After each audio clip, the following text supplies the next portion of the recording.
Take a girl and a guy, and they fall madly in love and form a family. Sprinkle in some counseling degrees and a doctorate, a dream of transforming relationships as we know it. And 20 years later, we give you power couple Dr. Ray and Jean Ketkodian. And this is their podcast, Couples Synergy.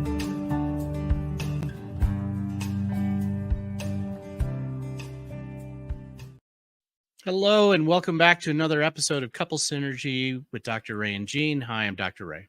And I'm Jean, and this is our podcast about love, marriage, and relationships. Please check us out online at couplesynergy.com or on Facebook, Instagram, YouTube, Twitter, and LinkedIn at Couple Synergy. And please subscribe to our podcast, leave us a review, or send us any suggestions on topics you'd like to hear more about. And now on to Couple Synergy, an in-depth look at love, marriage, and relationships, where we bring you our experience helping thousands of couples transform their relationships for over 25 years. Everyone says you should work on your relationship, but nobody teaches us how. So we've created this podcast to teach people what they can do to create the relationship they've always dreamed of with the partner they fell in love with. On today's episode, we welcome Sarah and Ben Cart. Sarah is the author of On My Way Back to You, One Couple's Journey Through Catastrophic Illness to Healing and Hope. I want to thank you both for joining us today on our podcast, guys. Thank you. Glad to be here. Thank you so much for having us. So, we want to get into your story, which is a very important one. I think it's going to really resonate with a lot of, our audience, caregivers in specifically. But before we do that, why don't you guys tell our audience a little bit about yourselves? How old are you? What do you do for a living? How long have you been together? Ben, do you want to take this or do you want me to? Did you hear it? Yeah. Okay. Here we go. We are both 65. Here we go. We were both 65. We met in college. I was 18. I guess we were both 18 when we met. And we got married after I graduated. Ben was a year ahead of me. We moved from the East Coast to Oklahoma. And then as Ben finished a training program with a company he was with, we were assigned back to Youngstown, Ohio, where we lived for 35 years as we raised our 4 boys. And we always came back to the Poconos every summer because that's northeastern Pennsylvania. We realized after we'd been dating for about 6 months that we had that geography in common. Our grandparents had both been coming here since the 1940s. And so we've always brought our boys back here. And when we became empty nesters, we also became snowbirds. So we divided our time between the Florida Keys and the Poconos. And I think that gets you pretty well up to date until Ben got sick in the winter of 2016, 2017. So, can you tell us the story of how you met? That does depend which one of us tells you. Yeah. I'll let you go, Ben. Okay. So I lied to my parents. I was living in South Carolina and I was returning from my sophomore year of college. And having learned freshman year that the lowest form of life on campus is a college man. Freshman. College freshman. I lied and went back a week early. I told them college started a week earlier than it really did. And I went up and I hung out with the whole freshman class so I could meet the girls before anyone else did. And I didn't even have a dorm room yet, but it worked out great. Sorry, no phone calls. I'm so sorry if that messes it up. And so we met while I was running around college, getting ready. And it didn't take very long before we were having a great time with each other. And there was a brief moment when I was afraid she was falling for me, and I told her I was no good for her and she better find someone else. And that didn't take. And we've been best friends ever since. It's pretty, Where were you staying? Amazing. Where were you staying if you didn't have a dorm room yet? Other friends' dorms rooms. Having been on campus already for a whole year as a freshman. I already knew my way around campus. Yeah. I had places to go. By the second Football night, team, soccer team, those people were back. So there were places where he could camp yeah, out. by the second or third night, I had found a way to get a key to get into what was eventually going to be my dormitory. It's just I came from an all boys prep school before I went to this college, and my freshman year was just a blur of fun and partying, and guess what? That leads to summer school after that. But by sophomore year, I was ready to come back up, and I wanted to be early, and I wanted to meet the girls, so that's why I came up. We were introduced by a mutual acquaintance, and I with another girl at the same time, and I went home with the other girl. So what a great start we had. Yeah, the story gets more complicated. What's your version? My version is, yes, he met me and the other girl at the same time. She and I had actually known each other all our lives. And the part where she and I had ended up in school in Northwestern Massachusetts together felt very small world apartment. And then a guy that I had gone to high school with that she did not know. I introduced her to Chip, and then Chip introduced her and me to Ben. And yes, Ben left that evening with her. That was a Monday night. Thursday or Friday night, Thursday afternoon, Friday afternoon. I was walking in the middle of the town and I saw Ben. He was crossing the street, a little street with a double yellow line down the center. And he was standing on the double yellow line. And I said, "Hey, Ben Cart, how are you?" And he turned and he said, "I'm not going to move until I remember your name." And he didn't. I mean, there are cars beeping. And anyway, he did remember my name. And we said, we laughed, we talked about something. And then I went back to my dorm room. And a few hours later, around 5:30, my roommate and I were talking, and this is back in the day of landlines. The landline rang, and she and I both agreed that it must be a phone call for our third roommate who wasn't around. But she picked up the phone, and it was some guy named Ben Cart asking if Sarah wanted to go to the movies. And so she handed me the phone, and we agreed we would go to the movies, and there was this we could do afterwards, and we could go to this other place afterwards and get together with some people I could meet someplace else. And by the way, did I have any money? Because he'd borrowed so much money from his roommates already that week, it would be helpful if I could pay my own way. So, okay, fine. So now we're back walking down that. Catch already. Yeah. Oh, yeah. So now we're back walking down that little street with the double yellow line where we'd seen each other earlier in the day. And who's walking toward us but the other girl who had been introduced to him, the girl I'd gone to nursery school with. And he looked at her and said, "Hey, I was trying to get a hold of you all afternoon." And Yeah. and I hit him, and we went on to the movies. I think it was Annie Hall. It gives you an idea of how long ago it was. But Right. how could I let go of that story? I needed to keep this guy because the story was just so good. So anyway. What were you feeling? What were you feeling that first night when he went home with the other girl? Oh, That's a good question. I don't know the answer to that. Probably say I don't know. It was a huge party. There were a lot of people.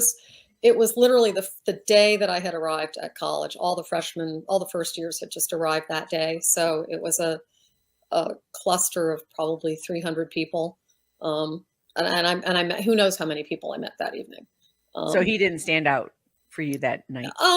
He was kind of cute, and I was kind of sorry, but I was, all through middle school, the other girl's name was Denise. All through middle school, Denise had dated all the same guys I wanted to date before I dated them. So it was no surprise to me that he'd left with Denise. So quite the player early oh on. yeah, there, huh, Ben? yeah. He was the player. Freshman year full of practice after. But I have to say, actually, 3 of my best friends in the world are women who dated my husband. So I certainly know where he's come from and what he's been through, and perhaps a little bit about what he's put me through. When did you know this was going to be your person? I don't know, Ben. We were certainly talking about so that we met in September. We were certainly talking by Christmas time about it would be comfortable to spend, I could see spending the rest of my life with you, but we weren't talking about, I could see marrying you or I could see having children with you. It's just like, I can see this friendship lasting the rest of our lives. So. That's pretty quick. Yeah. Was that for both of you? Yeah, it was. Yeah, he said it first. I was being a little bit more careful. We didn't say I love you. I'm sure I said I love you long before he did, but I love you probably didn't come until sometime a few months after that.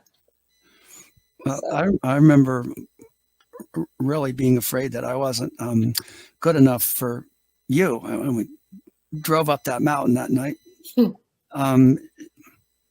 she found me at a party. Oh gosh, I was probably not the end of October. particularly looking for her. It was a big party, and Sarah came up and found me, and I just saw stars in her eyes, and I thought, oh my gosh, this girl has fallen for me for real, and she actually loves me, and she doesn't know that I spent all freshman year making up for going to an all-boys school for 4 years without a girlfriend. You know, she has no idea what a that my mind was not set on looking for a life partner at this point. I was just partying my way through college, and I mean, you remember? I mean, I said we have to talk. We have to talk. Drove. We turned out we did something very romantic, and I drove her all the way to the top of the mountain and explained to her why she shouldn't fall in love with me. And I'd say that was part of what. After having gone through all that, and the fact that she still seemed to like me a lot, and the fact that it was coming into me that I felt I needed to tell her that I cared for her enough that I felt I needed to tell her that right away before something went wrong. Those are the kind of things that would have led me to whatever that particular moment is that you were asking about, Gene. I don't know exactly when it was, but it was as fast. We were a lock by the end of her freshman year that we never saw anybody else ever again. I mean, it was just by nature, it was just that comfortable. There just wasn't any reason to ever see anybody else. I do think that at the top of that mountain, I explained to you that I still needed to break up with my boyfriend. That's right. She did have a boyfriend. Yeah. He did, and he came. He did. He came to visit me, and even after I broke up with him. Yeah. But anyway. So what was it about each other that you fell in love with?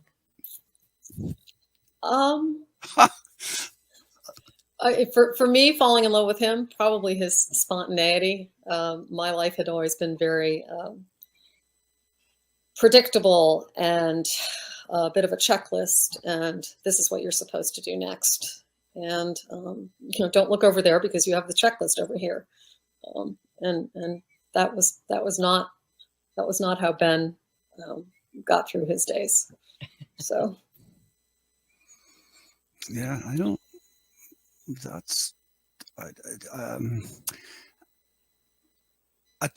attraction, undefined attraction.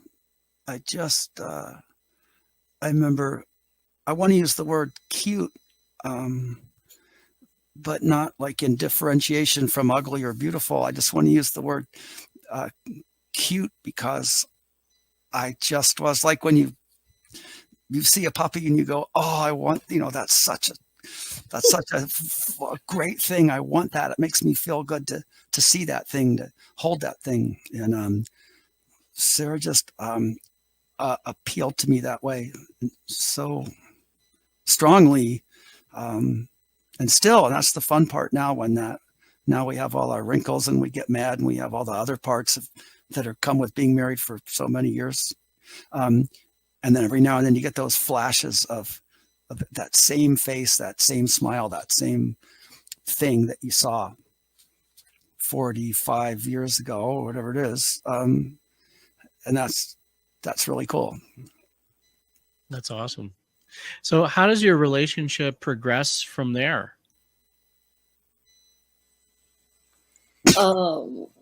We agreed that we wanted to get married and spend the rest of our lives together. It would be fun to have a family if we were lucky enough to do so. And because he graduated a year ahead of me, he was the one who was already going to have a job that was probably going to dictate where we end up. And I would figure out what my job was, what I was going to do after we settled down wherever it was. So for him, it was the oil field. And that's why we ended up in Oklahoma for those 6 months. Ben had already been offshore Louisiana for 6 months. And after the 6 months in Oklahoma, it was 6 months in Youngstown. No, I'm Ohio, sorry. Ohio. You'd first, already and then done Louisiana. Youngstown once, right? So Oklahoma was the last 6 months of his 18-month training program, and then we were assigned. Ben asked to be assigned to the Northeast, and if you're going to do oil field, Youngstown, Ohio, or Depew, New York, are about as far northeast as you're going to get. Certainly in 1982, and so we ended up in Youngstown, which was a challenge because Ben had a job with this Fortune 100 company, and the unemployment rate in Youngstown, Ohio in 1982 was greater than my age at the time, because the American steel industry it was a steel town, and the industry had died about 5 years earlier. And so it was becoming known as the Rust Belt. So I would write for the local papers, but any other work I couldn't get anything to save my life, because unemployed steelworkers' spouses already had all the jobs. So that first year out of school, Ben, did you move away? You guys had a long distance relationship at that point? Yeah, it was a, I came to that college from my home in South Carolina. Sarah came to that college from her home in New York. And while we were going out for 3.5 years of her college, or 2.5 years of college that we were together, we didn't see each other so much on vacations, and our relationship was defined by the college schedule, and then as our big discussion as I was graduating a year ahead of her was that our wisdom, in our youthful wisdom, we decided that I was going to go off in the real world and be living on my own, and I would be, if I still loved Sarah in a year, we should probably get married. And Sarah was going to be back in college without me. She'd always been Ben's girlfriend. She'd never basically gone out on another date for her whole time in college, and we were thinking was that she'd never be surrounded by more eligible bachelors in a place where she was comfortable. And so if at the end of that same year she thought she still wanted to marry me, then that felt like a very like an organized plan, like we'd both be making a good decision if we did that way. So I went off to live in a little tiny apartment in South Louisiana, which is kind of a ecosystem that I wasn't familiar with. And I lasted till just a little bit after the 1st of January before I caved. I don't know how many stories you want. Sarah used to fall asleep when we were talking into the late into the night. And she could fall asleep. And if she didn't hang up the phone, the line stayed open. And now here I am incurring long distance charges from my apartment in Louisiana. Can you tell us the story of your engagement? So Ben was telling you that I fall asleep on the this phone. is that story. Yeah. So she'd fall asleep, and I would have to go outside to the payphone outside my apartment building and call an operator and say, "Could you please?" I'd give her the phone number of my landline in my apartment. Say, "Would you please disconnect this call, please?" And so that's happened. I don't know. That happened maybe 3-4 times over the course of. By the time Sarah went back to college and I went back to work, so from September to January, 6 months, 5 months. It wasn't. We would just talk long into the night, and then she'd just fall asleep. Sometimes I could scream and she'd hang up, but other times she'd really fall asleep. And so the operator, I telling this to the operator, and she said, "You just need to marry that girl." And I said, "You're probably right." Somehow it came up to the airport. I said, "Maybe you should just fly up there and tell her you're going to get married." And I said, "Well, I can't the airport, it's a 3-hour drive to the airport. And she said, well, it's only 3 o'clock now. You can still get there. Hey, what are you doing talking to me? She said, hang up the phone and go get to that airport. And it just struck me as the right thing to do. My mother had presently, I had a wedding ring just in case. I had an engagement ring just in case, and from the family that my mother had armed me with. And so I drove. I got to the airport at first light and stood around counters till I figured out a way to fly to Massachusetts. And I got to Massachusetts and went to Sarah's room, which was locked. And I don't know where she was. She's in class somewhere. I was in class. So I got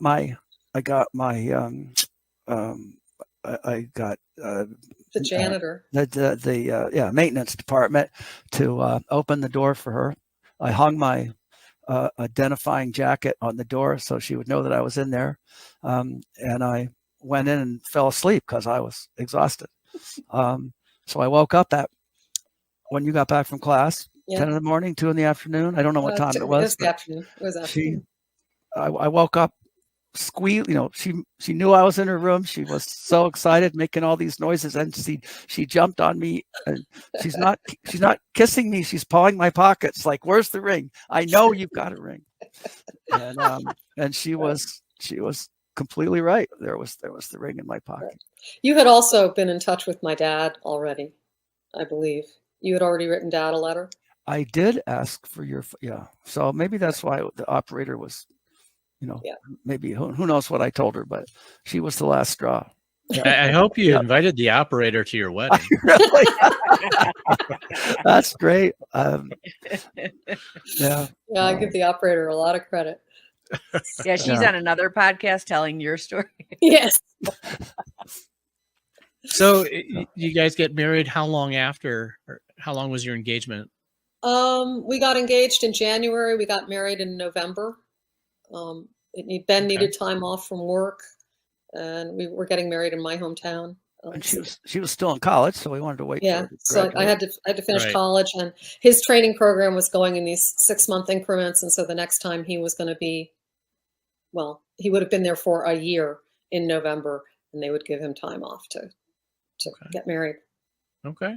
So, Sarah, I know in some of your kind of background bios and everything, you talk a little bit about having this great marriage, active marriage, being able to go out and be adventurous together. And then bam, you're hit with this life-changing event, which is the basis of your book.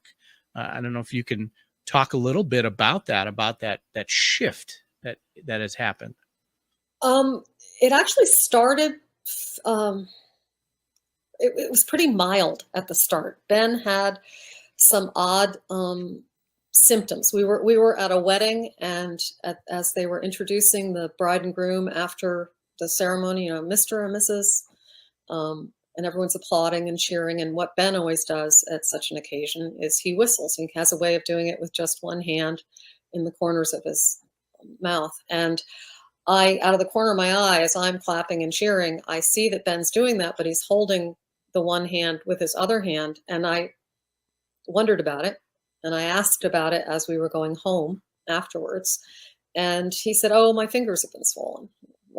From what? Well, I don't know. A tick bite? I don't know. How long? A couple weeks. And when you've known someone as long as we've known each other, you know that a couple weeks probably means a couple months. And then I asked if there was anything else, and he said, well, maybe he was reacting to cold.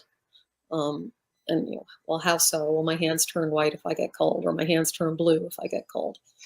And anyway, I ratted him out to our doctor when we went to get our flu shots, and the doctor said, we're going to do some blood work instead. So he was diagnosed with this incurable autoimmune disease that we had discovered really early on. How old were you guys when you discovered this? 56, 57. Okay. And so it was a slow, it started slow, and then it got a whole lot faster. So that the diagnosis came in January, and we were told it was incurable, but we'd just treat symptoms one by one as they came up, and it all sounded so easy. And that winter and spring, that's what we were doing. And then we hit summer, and the symptoms started coming at us, like shrapnel. And he lost 30 or 35 pounds that summer, and it was a different beast, and it was slowing. It really did slow him down. I mean, it's like significantly slowed him down. This is a guy with all the energy in the world, Tigger from Winnie the Pooh, the ever ready bunny. And by the end of that summer, he was, then you had severe pain in your joints, hard time walking. Yeah, I put a lot of that out of my head. But, I know. Hard to grip things, like to grip a fork, knife and fork, and cut his own food. Yeah, that's what was happening with the whistling. I was like, couldn't move my hands right. Fine motor movements. Yeah. And he'd never had, go ahead, Ben. It's called systemic sclerosis. And it's when your immune system decides it needs to fix things by injecting collagen into the smallest little veins and capillaries that make everything in your body work. And so it's trying to fix things that don't need to be fixed. And so you see, the first thing the doc showed us with the diagnosis was he put some oil on my nail beds, and we looked at it through a microscope, and you could see for every 15 healthy little veins, the 16th was all puffed up and broken and blown out, just like varicose veins that you might see in someone's legs. And here he is showing it to me right here. You can't feel it, you don't notice it, but he said, this is what's happening, and I can see it here. And they don't tell you everything all at once, but what we now know to be true is that exact thing is happening all over your body, kind of in a, I don't know exactly how the disease selects which system of yours to go after, but it tends to go after one system at a time. It might go after your digestive system, it might go after your joints, or it might go after your tendons, or it might go after your skin, which is where scleroderma comes from. And all you can do is treat the symptoms. We don't know how to change a body's immune responses, so you treat the symptoms, and that's okay. But if it gets to your lungs or to your heart, that will kill you. That can kill you. It's a whole nother ball game. And so over the 4-year period that the disease was having its way from me and migrating from different inconvenience to different inconvenience, and I was collecting doctors. First I got a rheumatologist, then I got a stomach doctor, then I got an infection doctor. I got circulation problems in my ankles. I can't hardly list it all, but every one more thing, it just kind of adds on. It's like, okay, we can do this, and just one more thing, and then you just don't notice what a big burden it is that comes on. And as it got to my heart and really obviously started slowing me down and was talking about killing me, and at the same time, I become not just someone that needs a little help. All of a sudden, I need a lot of help, and your life's going on hold, and everything's changing. It's one thing to just grab a cough drop or take a pill with your headache and go on with the next thing you thought you were going to do. It's very different when all those medical considerations have to come first, and then you see what you're able to do. I don't know what I'm going to be able to do yet. Let's take care of all this other stuff first. So we were draining. What was that shift in roles? What was that like for you, Sarah? It was interesting. I mean, it started so slowly, and then it began to cascade, and we knew that it was killing Ben. So we had the gift of time, and Ben was really wonderful. As I was caring more and more for him, I was the one, always behind the wheel when we were going to doctor's appointments, taking notes at doctor's appointments, going to the drugstore to get the medications, adjusting his diet as we were told to do. And, I was doing all those sort of hands-on things. Ben was being really good about saying to me, what scares you about doing all this without me? What scares you about moving on without me? And besides the grieving and losing my best friend, I could be really honest about, I don't know how to do insurance. I don't know how to close the house down in the Keys when I head north for the summer, or how to close the house down in the cabin in the Poconos when I head back south. And so he was teaching things like, you can't just ignore the check engine light on the car dashboard. You might actually have to call the mechanic. He's not going to call you. Some really basic stuff like that, but also the more nitty gritty stuff. I mean, you're married for 40 years. You raise 4 kids. You lots of dogs, lots of cats. The work gets divided up between the two of you, whether you mean for it to or not. He had always been the one who'd handled it gotten to the point where he was the one who handled all the bills, and I handled the grocery shopping and the birthdays and the Christmas stuff. And so he had to sort of bring me into the home office and educate me. We called it, I was getting a PhD in household management, and learning all the different systems, one thing at a time. But we did have the gift of time, which was hugely valuable. And I was keeping a list. I had a list in my computer for, if things get really. What was the title? I'm not going to say the title. You can say the title. Leave it out. Well, when stuff hits the fan, and that was, it was in my computer so that I could look up, what's the insurance policy that covers the old car up at the hunting and fishing club? What's the all those kinds of things? And because I organize things very differently than Ben, but that list was organized in a way that I could find information. I could have found all the same information in his office, but it was easier for me to have my way of doing it. And when he did end up in the hospital during COVID, his kidneys failed 2 weeks after the world shut down with the pandemic. And he was not yet on the transplant list we knew he needed a heart, but we'd been working on that, but we hadn't gotten him on the list yet. I felt like that time was kind of my final exam. I needed to pay bills. I needed to follow through on stuff. And I would keep going into that list in my computer and finding, okay, this insurance premium is due now. And this one will be due in 4 months. And it was like my final exam, and some oral exams involved as well. And some stuff, to be fair, that wasn't fair to you is that, my other relationship, okay, is 33 years of a business that I co-founded, and it was, I've got 2 things that I spend all my time with. I got my family and my business, and that's exactly 24 hours of the day.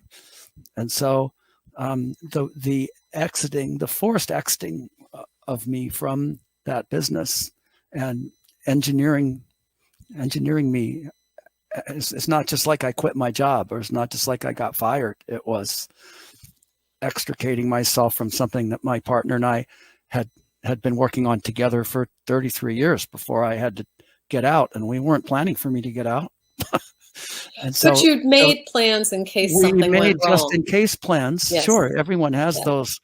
You have that idea that you have a plan, but Sarah's also stuck with finishing up the execution of all that complicated stuff. So it was a lot. We had great relationships with your business partner, and he was hugely supportive. And his wife. That's appropriate for this podcast. That was absolutely. Mm-hmm. Mark and I put this business together on a napkin, 1986, and it's slowly grown from there. And both of these wives and all 4 children are just aware that Ben and Mark talked all the time, all hours of the nights, and Well, all 8 children, our 4 and their 4. Yeah. the company was whatever Ben and Mark were doing. That's what ran both families completely. Mhm. Yeah. And but all of a sudden, when it's time to get out, it's not just like way back when it was the 4 of us saying, okay, I guess my husband doesn't have a job anymore. He's going to go work with this partner and see if they can support us. Those same 2 wives had to come back together 33 years later and say, oh, we got to work out how this is all going to come apart again. And I imagine you didn't do any succession planning prior to getting ill. They No, had insurance policies on each other, that kind of thing. Right. we had insurance policies, but one of us would be dead and the other one would move on, or one of us would be disabled and the other one would move on, which is where we ended up. Or we would just sell the company together. That was easy because we were always right there to talk to each other all the time, and that's kind of all we needed. So what was that like for you, Ben? Kind of just seeing everything, kind of change so dramatically. How did you handle that? I don't know, different ways, different angles. As far as the medical stuff, I'm pretty scientifically minded and comfortable with understanding it as plumbing and physics and science and systems that either work or don't work. So I wasn't. I didn't have the mystery that Sarah had about feeling helpless about the science or wondering what or why. I was kind of more okay with that. I was not particularly afraid of dying because I don't know, just practical about all that. What swept me up was wanting to finish everything up in a good and proper way, so that my kids were right, so that Sarah was right, so that I had discharged my responsibilities to everyone that I had worked with for my lifetime, whether they worked for me or I worked for them, or we worked together. Sarah calls it the gift of time, and I understand exactly what she means by that, because that was so as that realization, I don't know, that's what I transferred into.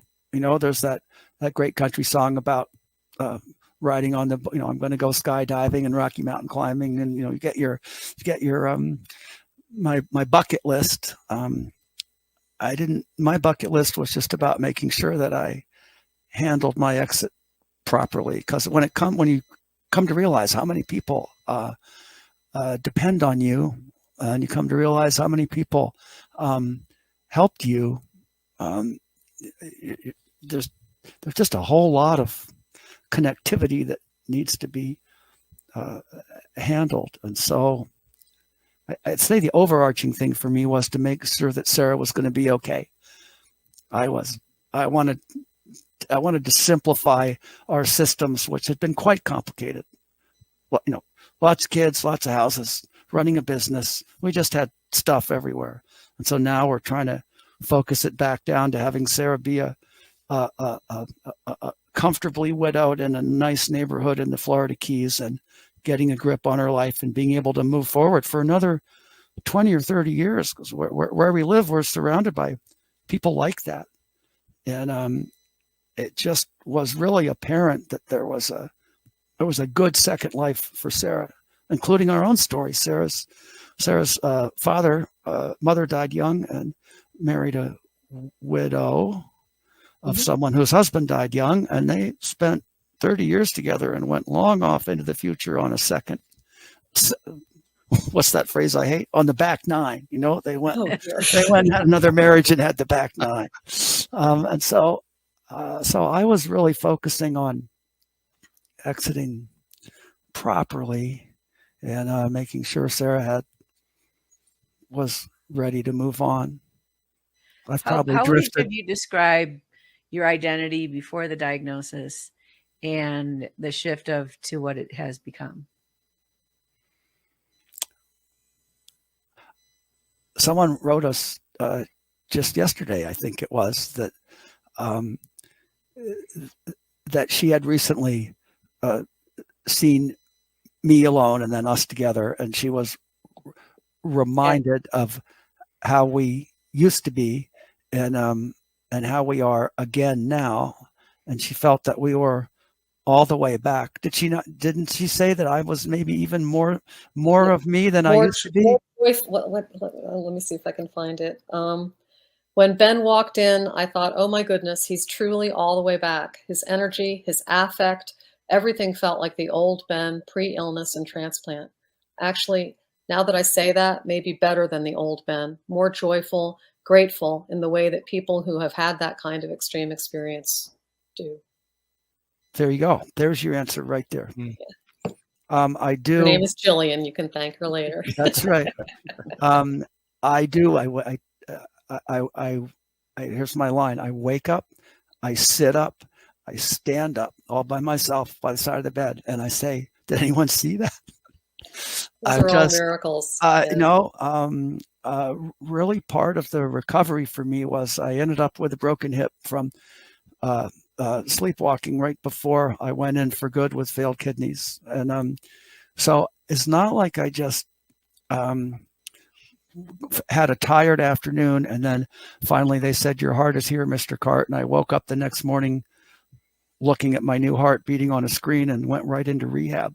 I spent I spent probably 6, maybe agonizing weeks of being on a lot of pain drugs, not being able to move in my bed because my hip was broken. My nightmares. Yeah, something that he's mentioning the broken hip, but nobody knew about the broken hip. We didn't know about the broken hip until a week after the transplant. I mean, I went in on you went in kidney life because support. kidneys. I went in you had on dialysis. emergency kidney life support because Wow. my blood levels were whacked out, and no one really cared why my hip hurt or why I'd been taking all those extra pain pills lately. And I had asked, I'd noticed he was taking pain pills about 24 hours before he went in the hospital. I asked him, "Why are you taking so much ibuprofen?" And he said, "Oh, I bruised my hip." And that was all I knew.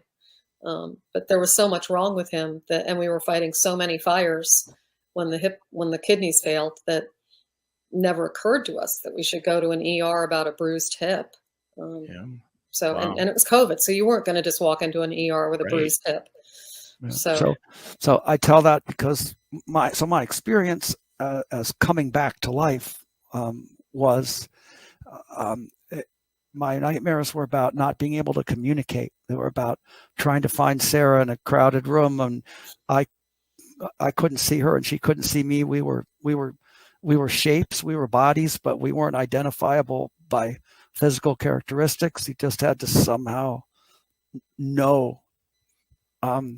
Lots of stuff like that. And then it was just long and painful to be able to even move in the bed. And I ended up hooked on the painkillers and watching myself lie about my pain levels and trying to find ways to get more of the pain drugs.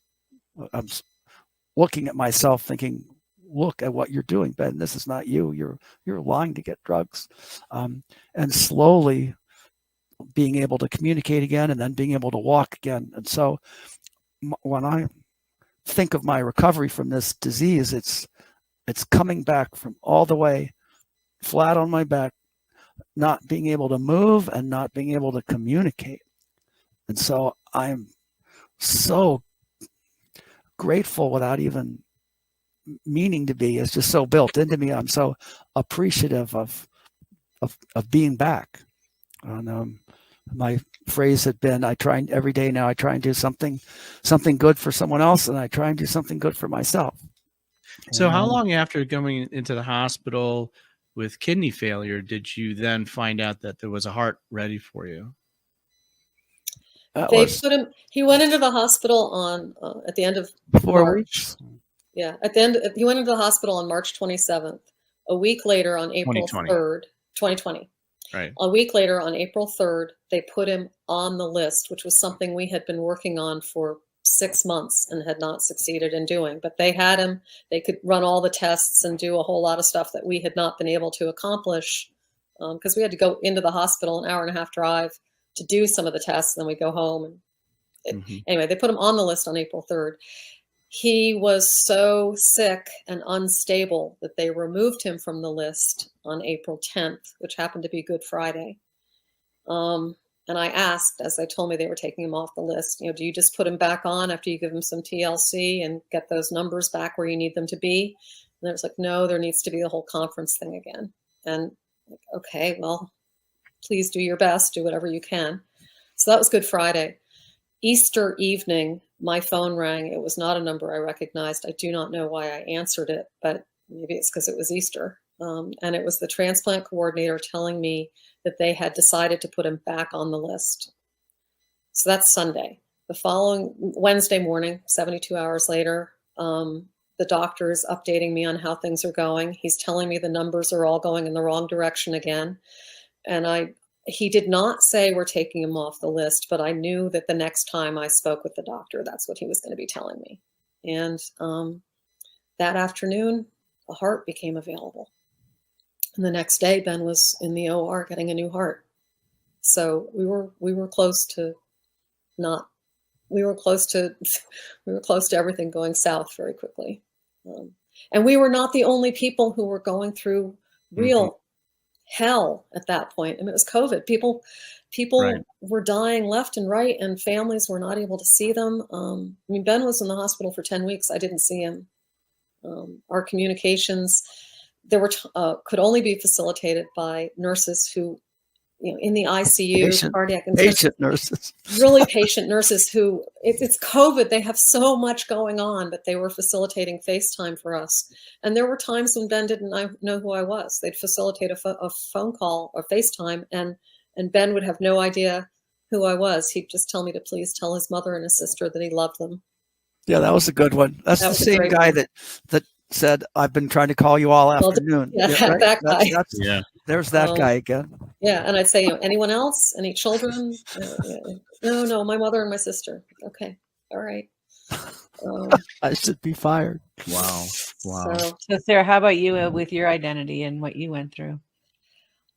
I had to learn to accept that wonderful things can happen in spite of terrible mistakes. I felt, when they told me his hip had been broken, I felt like that was a real fail. I was his caregiver. How could I not know that he'd had a broken hip? But if we'd known about the hip, he never would have been put on the list. If it hadn't been COVID, he wouldn't have gotten a heart. The only people, we forget that in the spring of 2020, COVID tests were taking 3 to 4 days before you got results. You drive through the parking lot and let someone stick a Q-tip up and scratch your brain, and maybe you'd get the results 3 days later, but more likely you got them 4 days later. So the only people who were being taken into the OR were people who were either already in the hospital or who'd ended up in the hospital because of an emergency of some kind, a car wreck or a gunshot wound. And so the only people who were getting transplants were the people who were literally in the hospital waiting on organs because they were dying. And that's who Ben Cart was at that moment. So I, as someone who, I like to know where I'm supposed to be on January 15th, 8 years from now at 11 a.m. Please let me know that. I'll put it on my calendar and I will be there. For me to be in that fluid a situation and figure out how to breathe through it was a real education. And you're better at it now? Yeah, I'm so much better at it. Well, that's what you started with. You started with. Yeah. One of the other things is that, so Ben mentions his broken hip, and he gets the hip surgery 2.5 months after the heart transplant.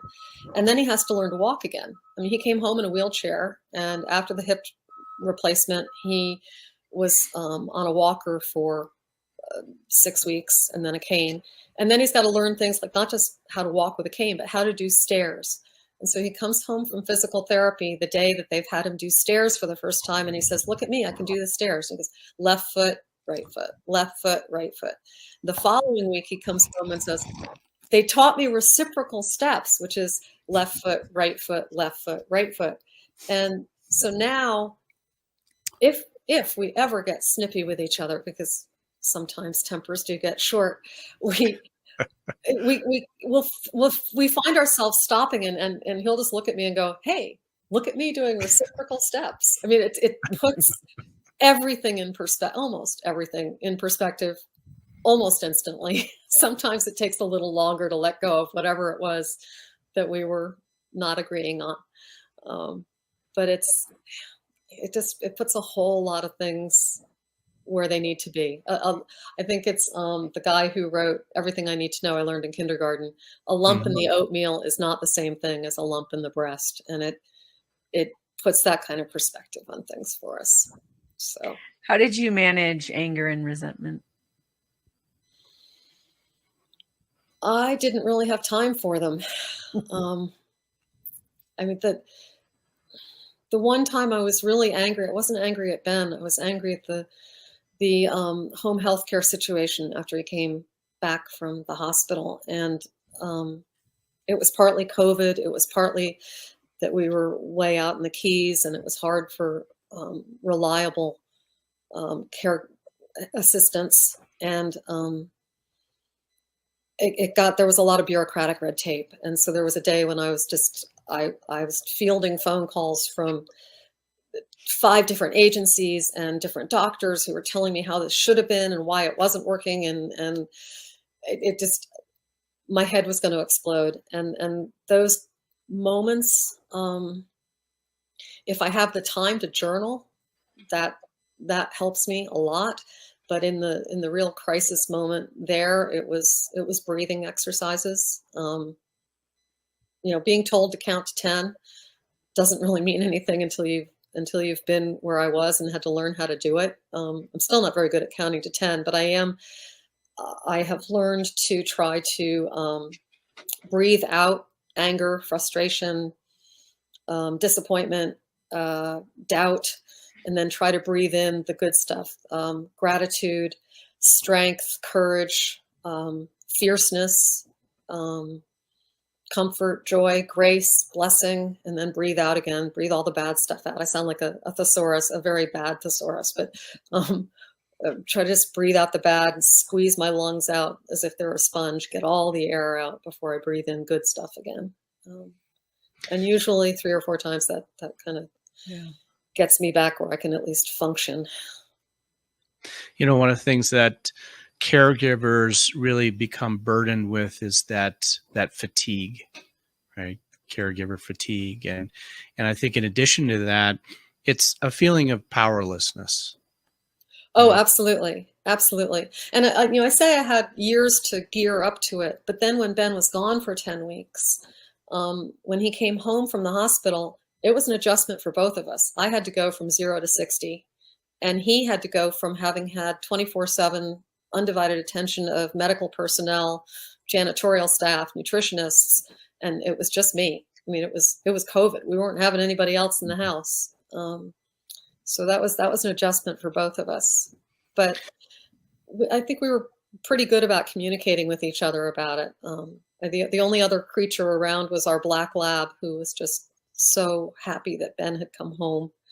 And so when I drove in the garage with him and she realized that he was in the car, she was like trying to climb into the car into his lap, and I had to pull her off and secure her and get his wheelchair and get him all organized again so he was settled and ready for her to come climb into his lap, which she did.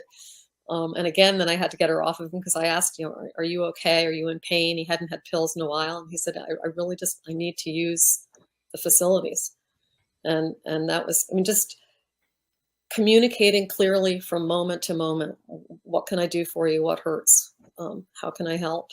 And he was really good similarly about saying, I think this will work. I think getting me around that corner with the wheelchair, I think here's a way we can try to do that. Just both of us being creative with problem solving. How did you decide on the name of the book? Yeah.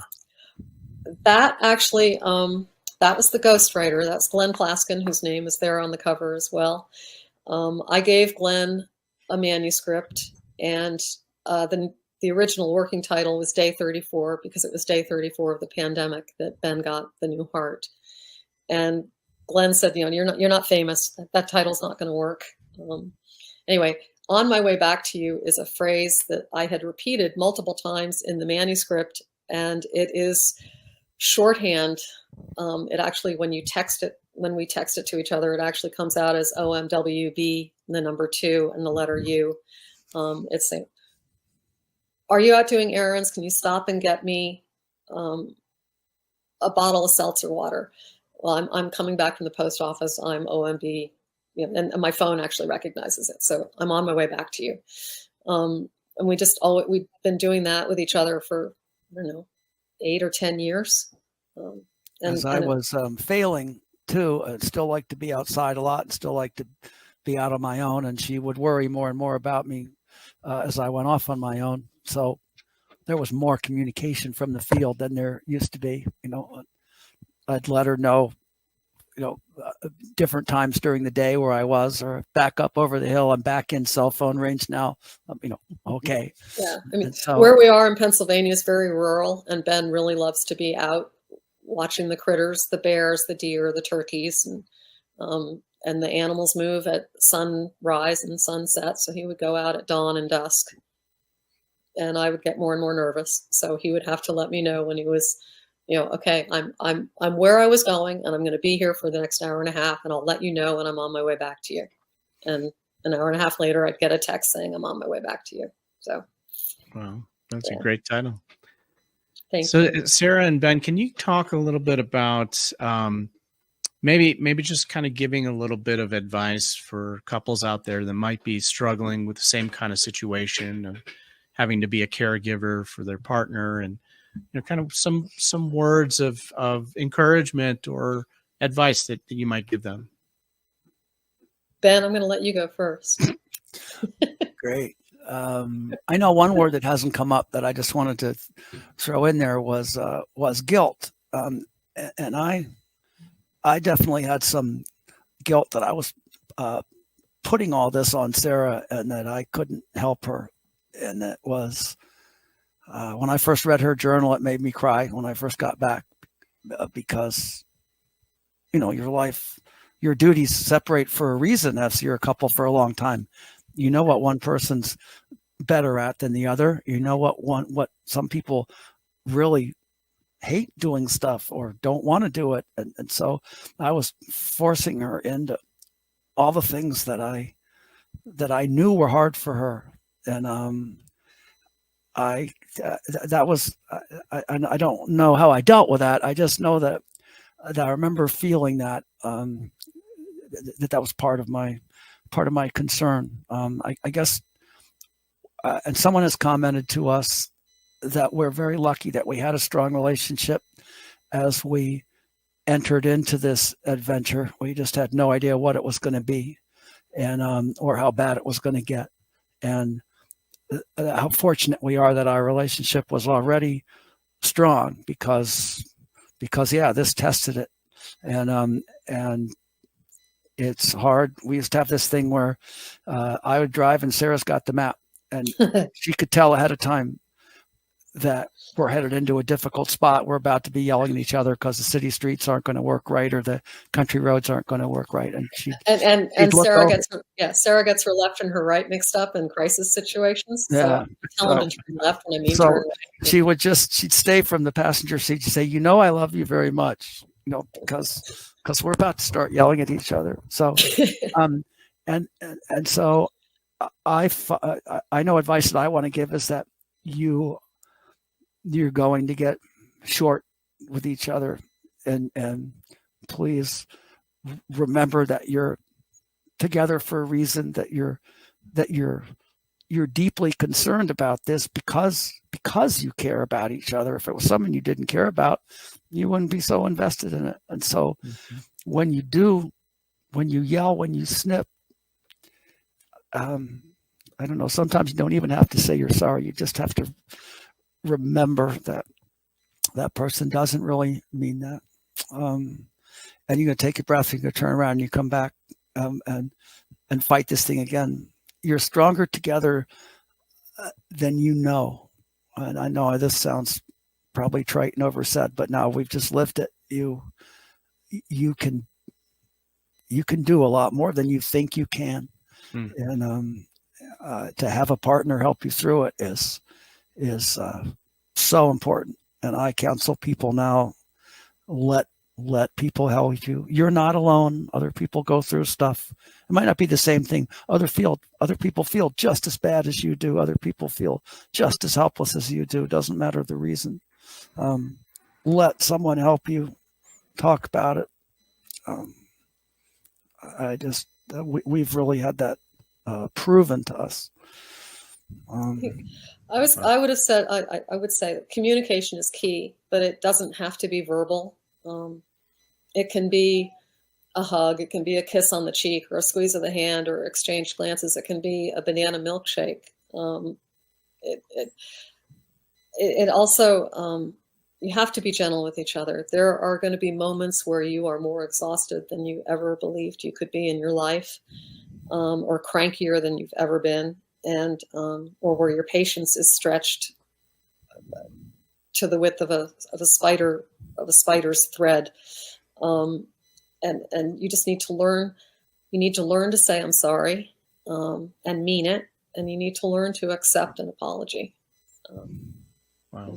I think, the line from Love Story that love means never having to say you're sorry is just, that's hogwash. When I referred to that, I just meant that sometimes you just recognize right away that someone just snapped at you, or you just said something bad or wrong, and you just both know right away that's the stress. You didn't mean that. I know you didn't mean that. But it's fierce, and it's like you're talking just fine to someone, and then all of a sudden you're talking about their children. If someone calls you and knocks on the door and said, I heard that your kid hit my kid, and in a half a second, you're standing at the door of your home, all super defensive. You're no longer a reasonable adult by any measure, because something has just been viciously triggered in you, and you can't think straight anymore.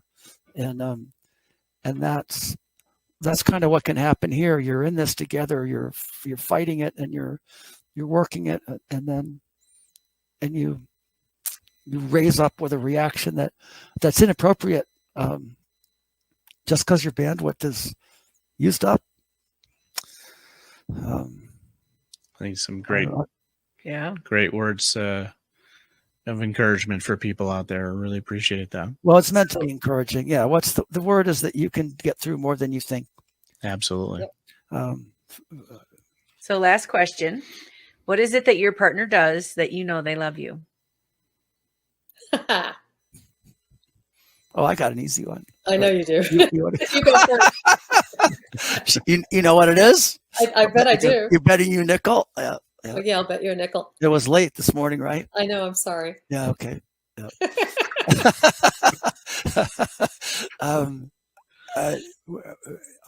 Somewhere in all this and all my alarms, all my pills, I have a lot more alarms than I used to. But somehow this lady has a hot cup of coffee next to my side of the bed when I wake up, which means I've been asleep, but it's there. When I wake up, it's there, and it's hot.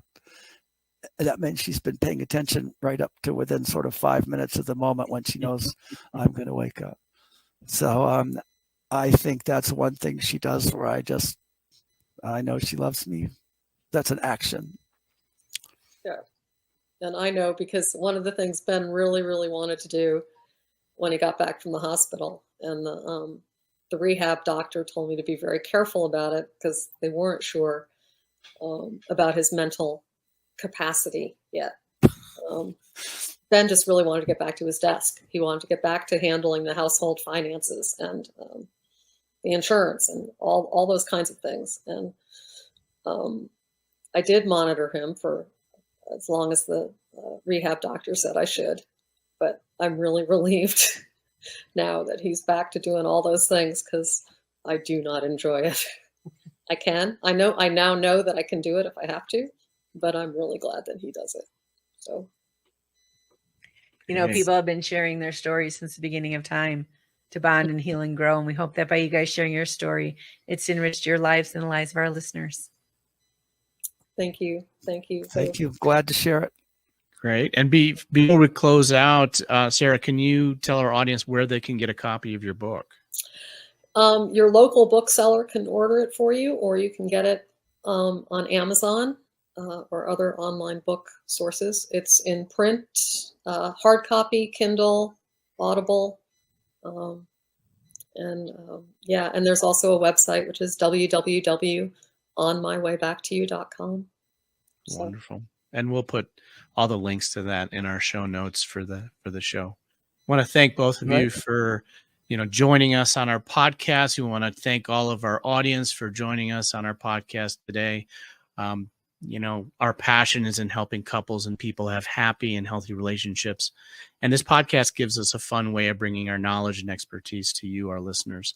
For all of you listening, please let us know how you enjoyed the show. If you have any questions, comments, or topic suggestions, please email us at contact@couplesynergy.com. For more information about Couples Synergy and our programs such as Relationship 101, the home study course, the next Couples Relationship Enhancement Weekend, and our premier couples coaching program called Couple to Couple, look us up online at couplesynergy.com. And if you know someone who could benefit from this episode, please download it and share it. And thank you for listening. Until next time, synergize your life and synergize your love. You have been listening to Couple Synergy with Dr. Ray and Jean Ketkodian. Couple Synergy was recorded, edited, and produced by Dr. Ray and Jean Ketkodian. Voiceover and music entitled Breathe and Let Go was recorded and composed by Gina Gonzalez.